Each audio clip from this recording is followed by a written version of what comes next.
Well, let's move on to the book because, as I said, I was looking at Charles and looking at you, and of course, there's one huge difference. I mean, chronologically, there are some similarities. He came to the reservation as a young child and left it for reasons different than yours at 18. Yeah, I never basically he was forced off it essentially. Yeah. But the biggest difference is that Charles was white and you were native. Yeah. And I mean, I can't think of a more fundamental difference in terms of the story here, how one's life ensues from that point. So talk to us. I want to just touch on this notion of other or belonging or not belonging. And what I found so tragic, I guess, for Charles is that he grew up on the reservation thinking he was of the reservation, and then, you know, at 18, even while Frederick, his father, God bless him, is still alive, he has to move across the river, and Frederick has to build him a house. I get the feeling at that point, and almost from that point on, that Charles belongs to no one. Yeah, he's nothing by that point. You know, he's neither. It's so difficult to talk about Charles's like desire, you know, because like to make a character real, you know, they have to have a want. You know, they want something, but he's kept his, you know, repressed ever since, you know, Mary had decided to say, you know, I'm going to say our child belongs to this native man, so she could be. He wants to be a father. Yeah, he does, and I mean, he never really. I mean, he had a father. He had Frederick, but it wasn't a blood, you know, relationship. Right. But nonetheless, it was his father, and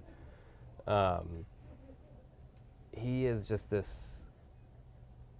It's so strange because, like I said, you hear like a character needs to have desires. Yet he, at times when you're like, well, what is he wanting? He still feels very real and present. And I think that is representative of a lot of people who, like, they have desires, but they're just not in motion. You know what I mean? Like, they're not going anywhere. And so he was this kind of stuck. He was just stuck. There's a routine to his life. Just a routine. That's it. Just a simple, you know. Louise, Bobby. Yeah, Louise, Bobby, and even before that, I mean, it was just his job, you know, felling trees, right? And, you know, coming home and watching his daughter, you know, that was his life, and like that was it, you know. And then there's Bobby, right? The randomness. Yeah, we'll get to Bobby. But Bobby's everyone's best friend. He is, yeah. He's my best friend in the book. So, well, let me ask you that because we'll get to Bobby. But what was you created Charles, so and very often I think as a writer you have a relationship of sorts with that character. What's your take on Charles? Did you like Charles? I like Charles, yeah. And I think he's. Did you feel sorry for him? Yes, yeah, I do. I feel sorry for him. I also don't feel sorry for him. I think that's like. I feel like when you feel indifferent about like certain things, that's when you get a good character, someone who like you don't like but you like, you know. I mean, like. Let me throw in a question. We had some questions submitted by our audience prior to tonight, and boy, some of them were really good, and a couple of them pertain to Charles. So cool. I'm going to read this one. It's a little long, but bear with me. As one gets to know Charles, it feels like he's always selling himself short. Yes, he has his struggles, but regarding his indigenous father, he dismisses the validity of his lineage through most of the book. Charles' view of himself contrasts the perspective his friends have regarding their adopted baby. This would be Gizo's. The baby's adoptive parents are Penobscot and Lakota, but one of the fathers muses that even with the two new cultures in the baby's future, he'll always be tied to his home community. And this reader wants to know if this juxtaposition was intentional, you know, where it's a little deep.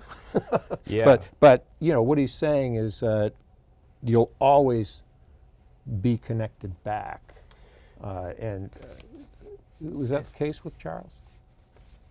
As in feeling like at one point feeling like he comes back to being feeling like Or he's that he Penobscot, can't, yeah, or- yeah. I think it's a cyclical thing for him in the book. You know, he's, you know, at times he says things where he doesn't say he's Penobscot, but the way he's talking would suggest that he has this authoritative, like, oh, I am indigenous. But then Right. at times he's like, I have no claim to say I'm Right. this, right? And so in my mind, there's two things happening. There's like this genetic association with being part of, you know, a specific group, but then there's the non-genetic, the blood bloodline, aspect, right? yeah. And then there's the non-blood aspect, right, where you are just like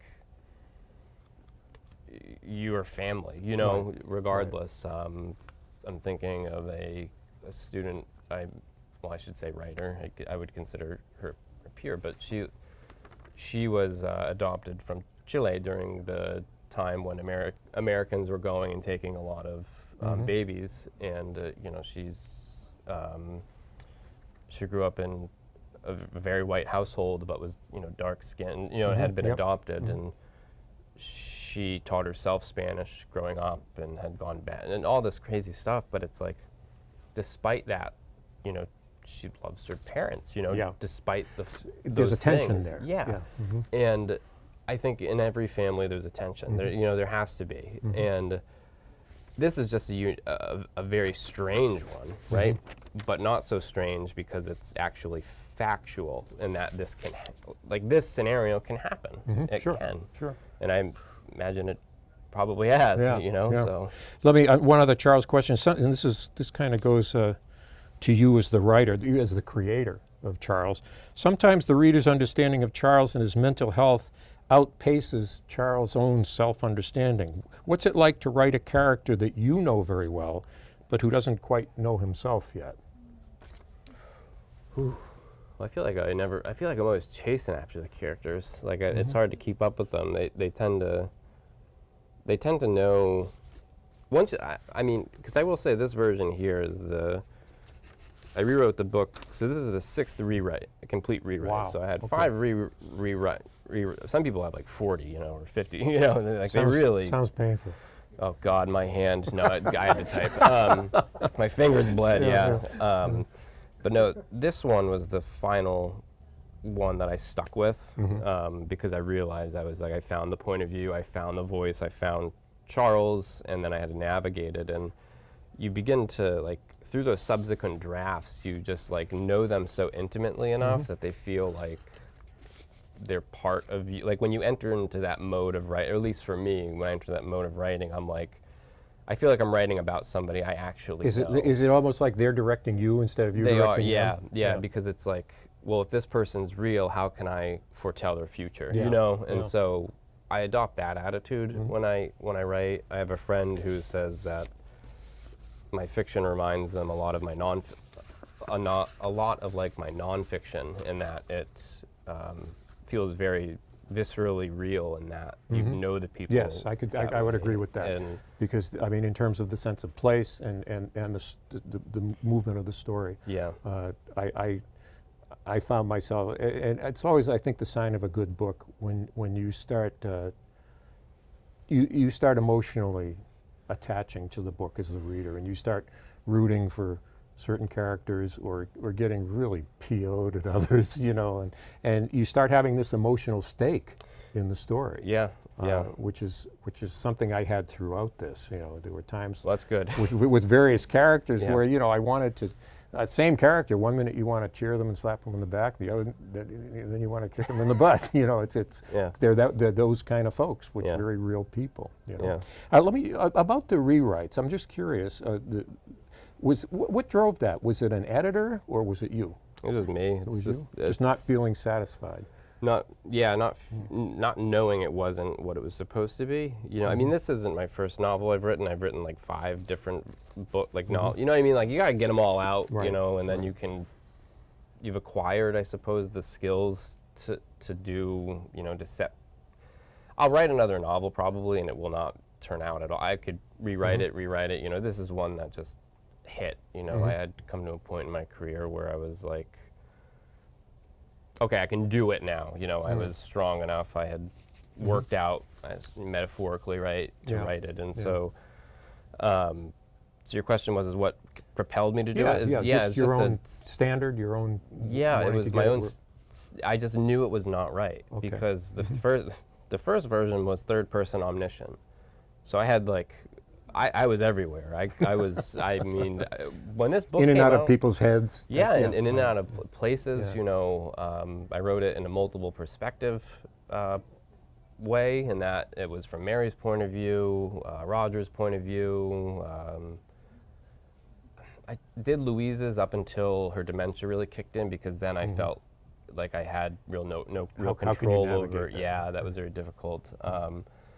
I wrote it as an epistolary, in an epistolary form. I wrote a long version, well, almost a long version. It was like 70 to 90 pages of Charles not looking at Elizabeth. Like, it was the same thing. Each book had the same engine, which was that the longing. Of this child that couldn't be his because their mother wanted her to be an enrolled member. But it was like 70 to 90 pages of, there's a scene where he goes to borrow a snowplow during the storm next to, a little boy lived in that house and didn't have a father, and he would always go over and like start fires and stuff at Charles's house, and Charles would be like, "You little bastard, what are you doing?" And they kind of got close, and he started to tell him the story of his daughter, or he was like gearing up for it, and I was like, no, I'm like literally looking in the wrong direction. Like, I'm like, not, you know what I mean? Like, I'm looking away from the reservation. I was like, I need to look across the river at that house. And it was then that I was like, which means that we're looking too. Yeah, which means we're all looking at it. And not even just, I mean, everybody, you know, I think. Yeah. You mentioned Louise, and I want to move on to her for a minute, because the relationship between Charles and Louise is complex, to say the least. But first, you took on a very, very difficult subject, and that's dementia. I'll throw in and I loved how you handled it, because my own mother had dementia and passed away from complications about 15, almost 20 years ago. And I was my sister and I were the two people who were kind of the point people, you know, with her before she moved into a place where she was taken care of. And even after that, I was in touch with her on an almost, sometimes daily basis. And she would call me and she'd call me Billy. She says, "Billy, I just looked in my night table and I don't have any checks." And this was a big thing for her. She always had to have her checkbook nearby. And I'd try to reason with her, which is, you know, you can't do. And she'd call, I'd say, "You don't need checks, we're taking care of it." 5 minutes later, she calls you back, "I don't have any checks." The simple solution was to take an old book of checks from an account she and my dad had passed away, that no longer existed. And on my next visit, I went down and just put them in the night table. And when she'd call me and say, "I don't have any checks," I'd say, no, look in your night table. "Oh, here they are, thank you. And she'd go to sleep peacefully. So that's very much how Charles navigated Louise. He did, yeah. He met her where she was, in other words. Yeah, I don't know how he knew to do that. I think that may have been me a little bit, you know. Well, let me ask, do you have any previous experience with that in your own life? Yeah, both my grandma on my dad's side had Alzheimer's in her end, and I remember visiting her at this like something manor. It was up in almost into Massachusetts, crossing from Connecticut into Massachusetts, and I went up there with my Aunt Barbara and my dad and my father. Anyways, but I went to go see. What's that? Another book?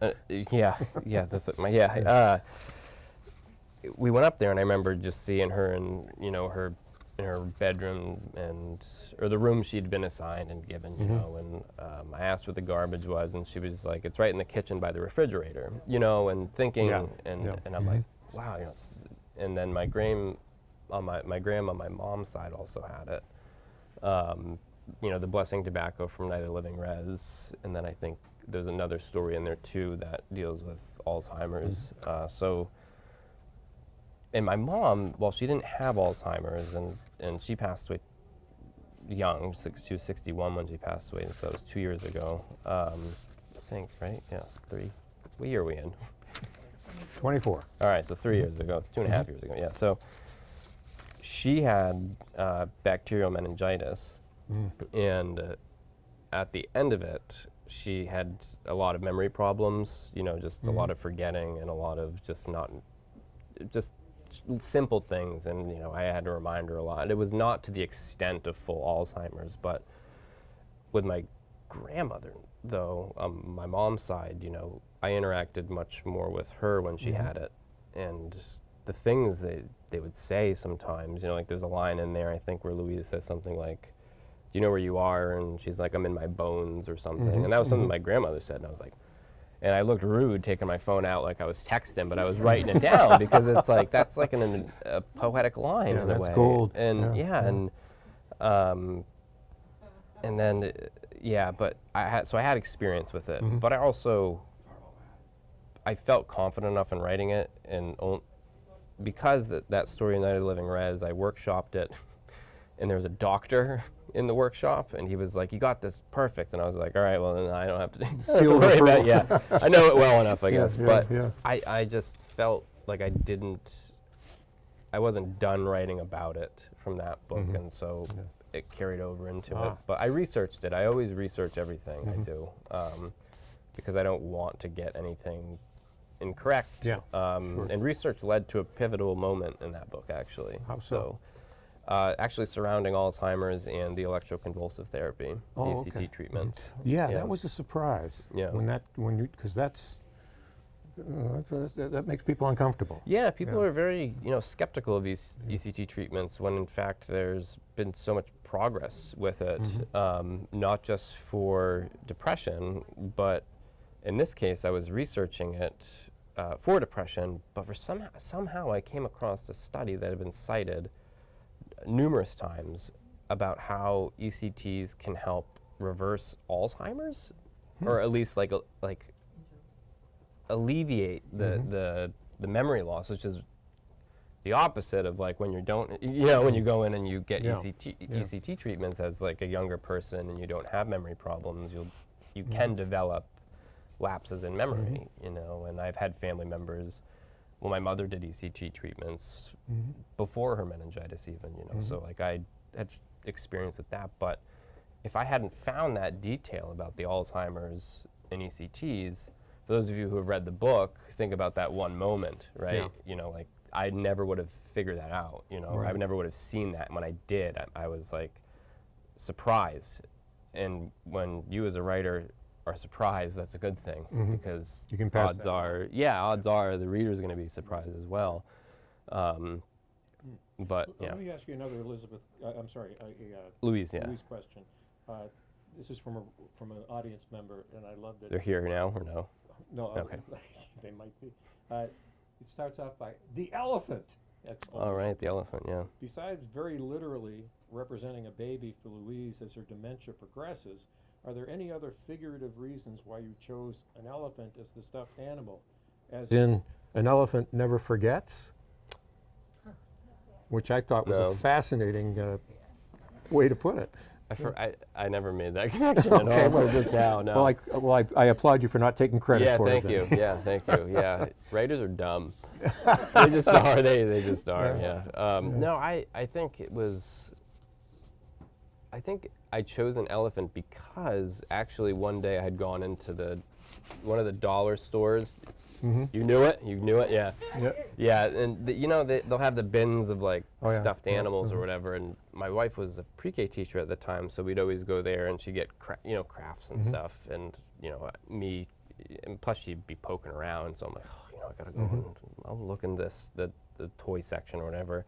And I remember there was like an elephant there, and it didn't make a noise that was supposed to, but it didn't make a noise, and it bothered me. Like it said, it was supposed to make a noise. Which was why it was at the dollar store. Yeah, right.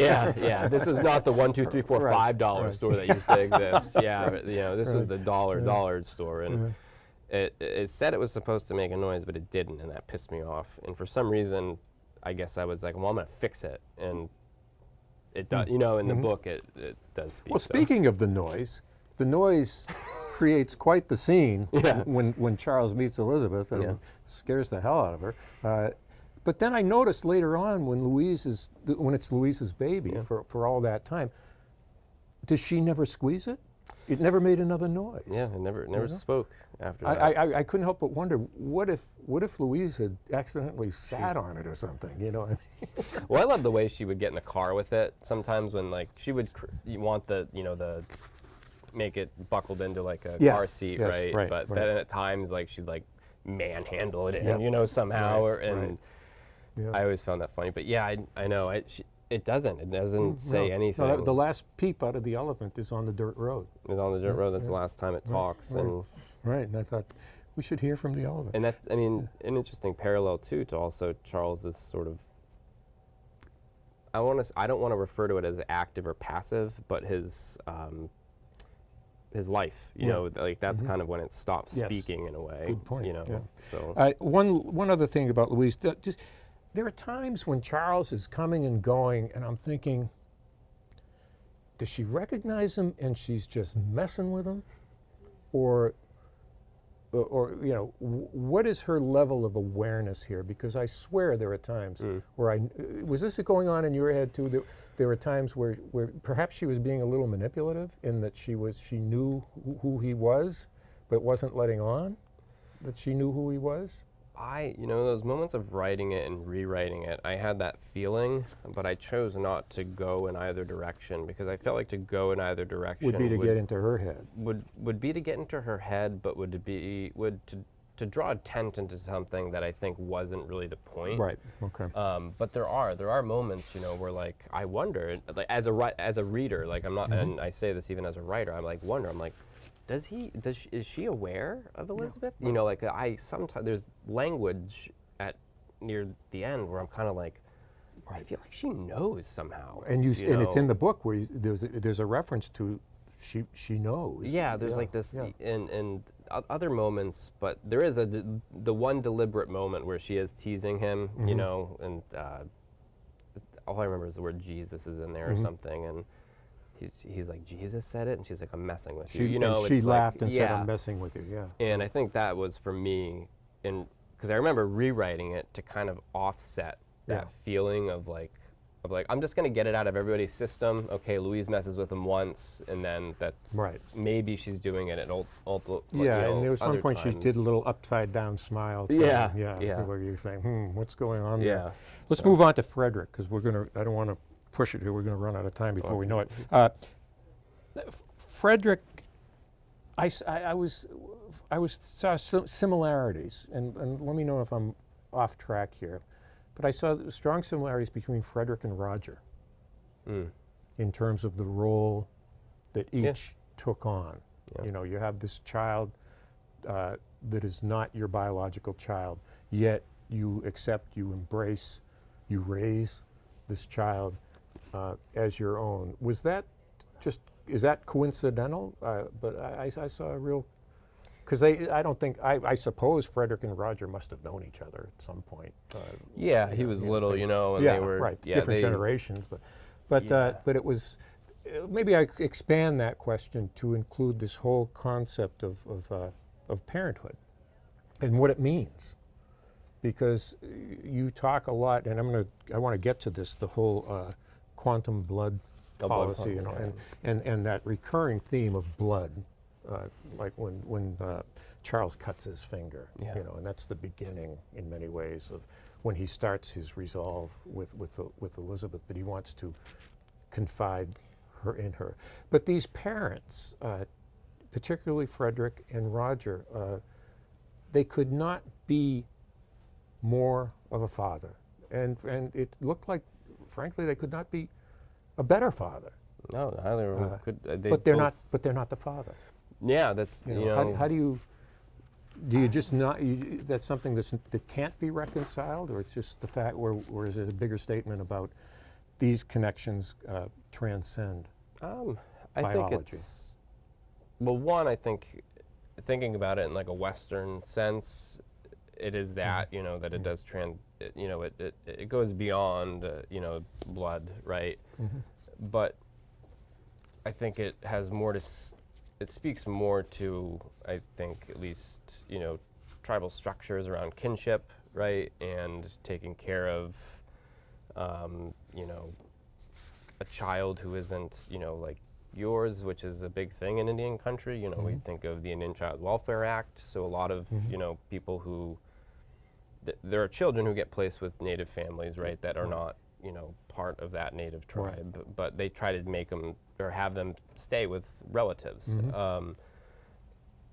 But we think about, I'm just thinking about like clan systems from various tribes, and I think just subconsciously in my own mind, like that was fighting and at odds with the idea of the nuclear family, right? Because the nuclear family is like really new. It's not an ancient thing. It's on the time that we've been alive. A Western construct. Yeah, and it's not even, for them it's not even that old, thinking way back. So it's like, I was like, I don't know, sort of this abolishment of it, right? Not really abolishment of it, but like understanding that it doesn't have to be like a unit, like it needs to be some type of collective effort. And I think, like Roger represents that, Frederick represents it, like that they take on those roles, even though it's in different time periods.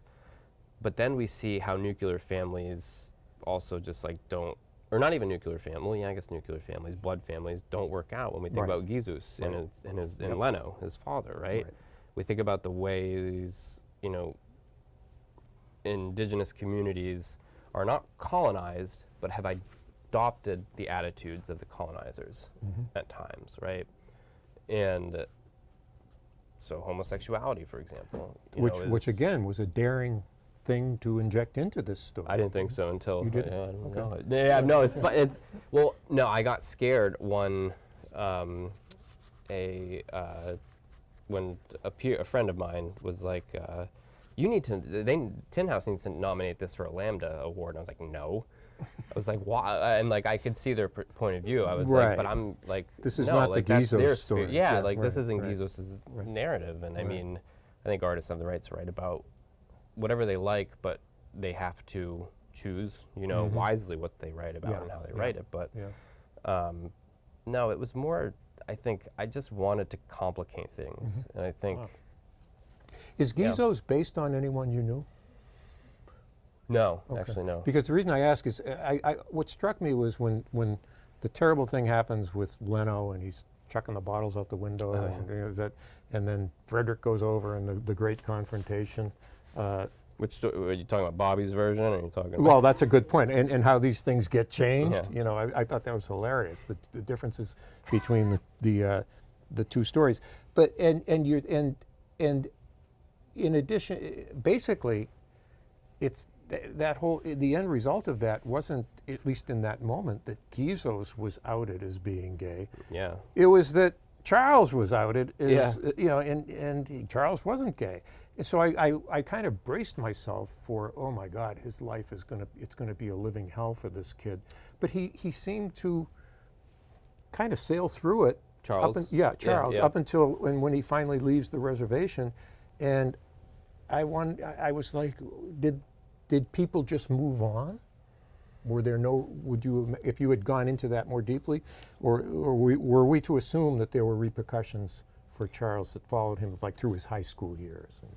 I imagine it did. I think I'm always, I don't know, I suppose my short story mind is like, what gets left out, gives it its strength, and it's like I feel like there's gaps in the book in a way where it's like the reader knows, and there's no wrong answer for what it might be, if it did haunt him or if it just kind of like faded. You leave a little to the reader's imagination. Yeah, and I think after that moment, it becomes much more.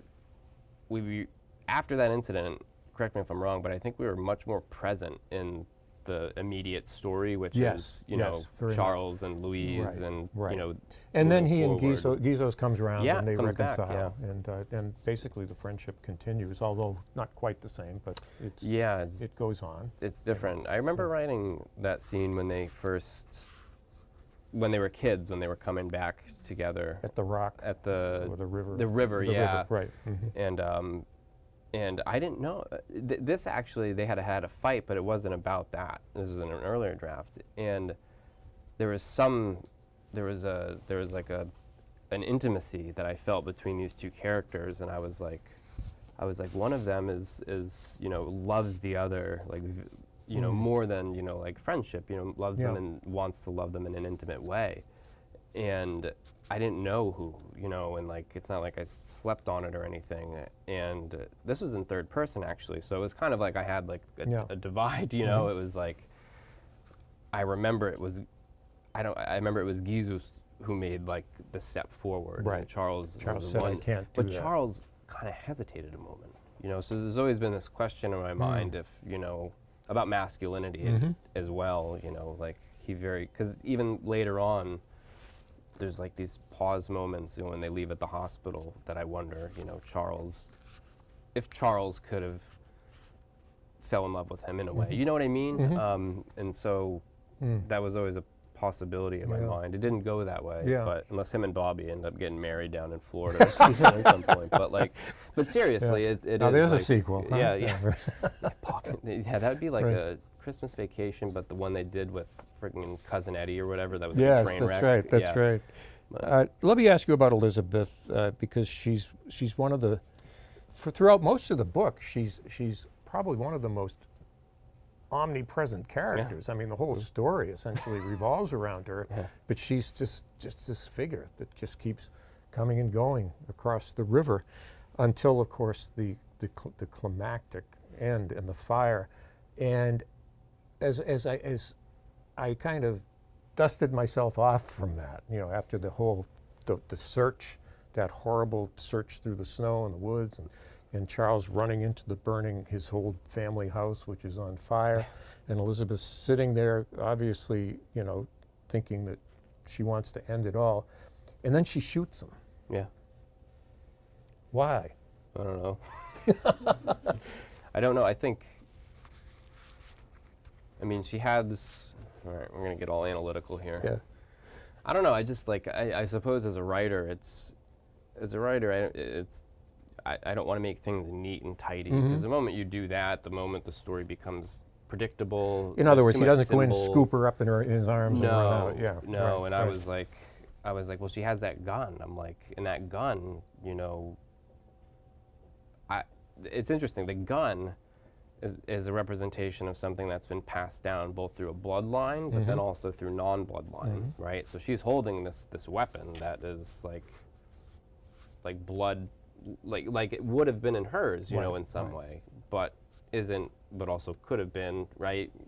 The whole messy thing. Yeah. But and she's meeting her father for the first time. I mean, she's coming face to face with him, really, and Yeah. she. But I wonder what she's shooting at. Like, is she shooting at Charles, or is she shooting at that part of her? What is it? Yeah. Yeah, you want to. Let me just add a question to that. If I found myself wondering if Charles had ever met his father or been in a similar circumstance with his biological father, would he have reacted similarly? In other words, would he? How's that song goes? Like, my dad left home when I was 3, didn't leave much for Mom and me. It's the Johnny Cash song, and then there's like the big brawl at the end. Right. No, I don't know what he would do. He has no desire to meet him, right, throughout the book. No. Whereas Jesus is like actively trying to look for or had been looking for his mom, right? Right. No interest at all. No interest at all. Right. But maybe he would. He probably would have pulled the trigger at his dad. I'm fascinated actually by Charles's dad, because it's like we don't know much about him. So who's to say Charles isn't actually native? There are a lot of indigenous people who, for example, I have someone in my family who is not on the census, right, because one of their parents chooses not to acknowledge their heritage because of a myriad of reasons. Right. And so for all we know, this story could be just, found out my dad was. You're good. We're come on, Mary, come on over here. Yeah, you know, we'll all be one big happy family. You know. But You bring up the whole census thing, and as I mentioned earlier, the blood quantum policy, which leads us to the Indian Claims Settlement Act, and Frederick, of course. You could almost say that in many ways his life is defined by his opposition to that, and which is kind of prescient. If you think about you know the dialogue, the conversation that's going on around that now as to what happened 44 years ago now,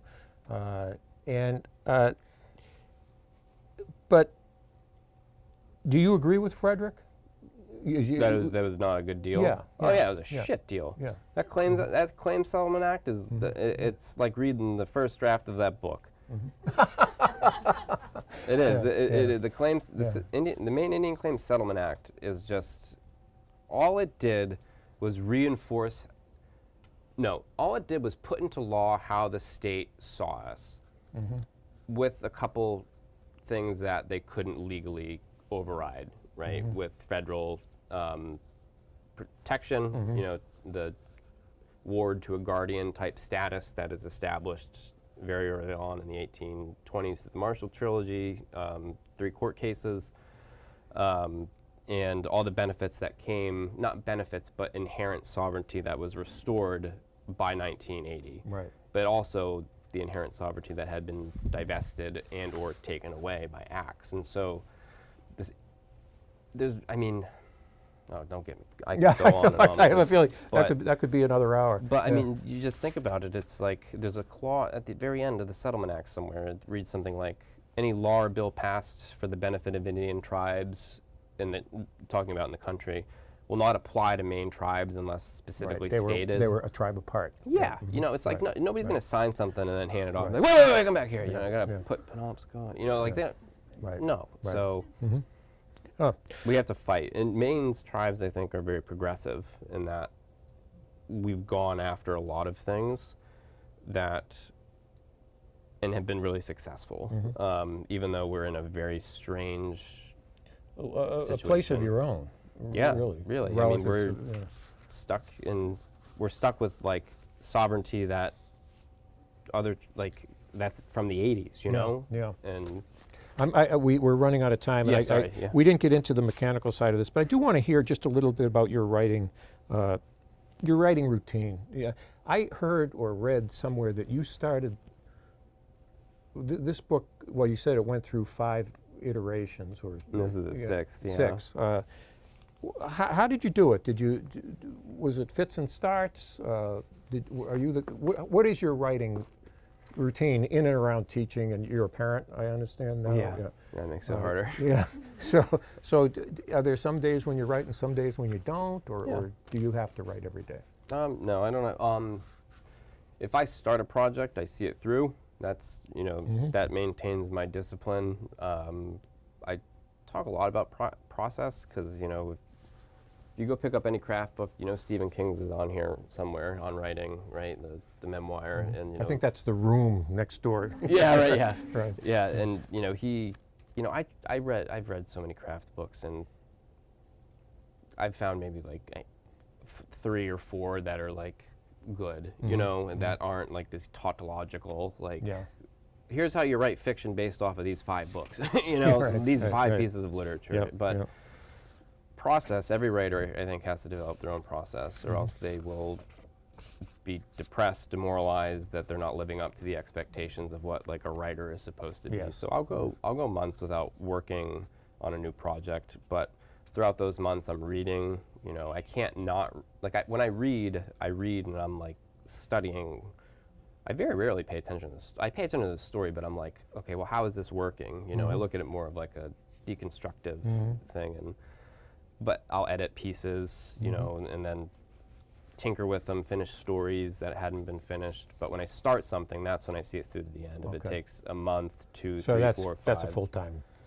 It is, but I'll take time off because you need a break. At least I do, anyways. Before we move off this, I just want to ask you about the title, because when you were talking about the treatment center, the spider. Yeah, the spider. Yeah. And the signs. Yeah. You had signs, and it had exit, and there were flames. Yep. And I thought, okay, that's where the name of the book comes from. But then later on, when the old house is burning down, I'm saying, no, obviously that's it. Yeah. At what point did you decide I'm going to call this book Fire Exit? Oh God, I don't know. It was near the end. I always keep a running list of like titles as I'm writing, Yeah. because, you know, there's always those readers who are like, love when there's a line in the book that's the title. They're like, yeah, you know, and like they like that they give it 5 the little stars. bell rings. Yeah. Right. The title I was actually going to give it before was actually a line from the book, which was when Charles is near the end in the chase, right? Yep. And he says something along the lines of, "My life has always been a pursuit of only remains," but that sounded too much like a what's his name? He won the Nobel Prize. He wrote The Butler, is it? Yeah, I know, right? Yeah. yeah. It sounded too much like Remains of the Day. Remains of Yeah, the Day. Okay, I sounded like I was Yeah. copying him, so I was like, I can't do that. It echoed. Yeah, Yeah, so Fire Exit, it was actually Fire, Exit. Oh. And and I was like, there's a lot of dead writers who are mad, and I don't know why, but I was like, well, I can still get that effect if we stacked it all. Like if you look at it, it's like Fire, Exit. Like the pause is still kind of there in a way. Yeah. But it had to play with those exit signs, but more so, it's kind of like if you pick up the book and somebody says Fire, Exit, you know, it's let's get the fuck out. Yeah. You know, let's get. Oh, I apologize. Okay. Let's get out of here. There's a problem. Right. Right. And that's what I think this book. Exactly. Emergency. Yeah. And I never really wanted to say it until somebody else. Somebody was like, Karen, a good friend, Karen Russell, who I talk to a lot, who has a book coming out in March called The Antidote. It's phenomenal. You know, she was like, I feel like this is a blueprint for like saving ourselves or something. And I never really like felt it like that, but like I understood it as being like a map of some sorts. And like she said that, so I'm not taking the credit of saying I wrote something that's going to save the New Testament here or something. But like, well, it certainly ends on a hopeful note. it does, yeah. I mean, that made me feel so good. Yeah, you good. know, because I didn't want to leave all these people wut some sense. Except Bobby. Bobby's just Well, Bobby's Bobby. You know, I mean, 16 beers. I don't know how people do that, but that one caught me. That was But, breakfast for him. Yeah, but I that last 2 or 3 paragraphs, it was like the book ended with a springboard toward hope. I wanted it. I mean, it needed to. I mean, it was. I feel like the book, as much light as there was, even in those dark moments, there wasn't enough. Right. And I'm reminded of that story, Gusev, by Anton Chekhov, if anyone's read it. But it takes place all throughout the dark, underneath the belly of a boat.